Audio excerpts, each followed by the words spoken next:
Tense scenes between supporters of President Trump and members of the Black Lives Matter movement in Washington. Growing conflict in Ethiopia with rocket attacks on 2 cities and reports of fighting across the Eritrean border. A new tropical storm is threatening Nicaragua and Honduras as people struggle to recover from the destruction caused by Hurricane Iota. And Egypt discovers a new ancient treasure trove, including hundreds of mummified animals, birds and crocodiles, the biggest find this year. At least 10 people have been killed and several others seriously injured in a fire at a hospital treating coronavirus patients in Romania.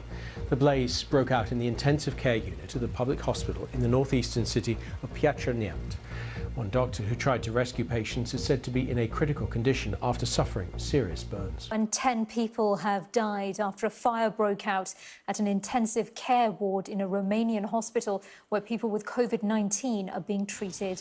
A doctor who tried to save patients from the fire is among 7 people who are in a critical condition with 1st and 2nd degree burns covering 80% of his body. Romania's health minister said the likely cause was a short circuit. The emergency services on the Spanish island of La Gomera are looking for possible victims after part of a cliff fell onto camper vans parked below. 5 people who'd been stranded by the landslide on Argaga beach were rescued by a helicopter crew. 2 people were reported missing, but further helicopter sorties were suspended due to fading light. People living in the Falkland Islands have been celebrating after all landmines were cleared from their islands 4 decades after the war between Britain and Argentina. 13,000 explosives had been scattered by Argentine forces in the 1982 conflict. Beaches near the capital Stanley, which had been out of bounds, have reopened for the first time since 1982.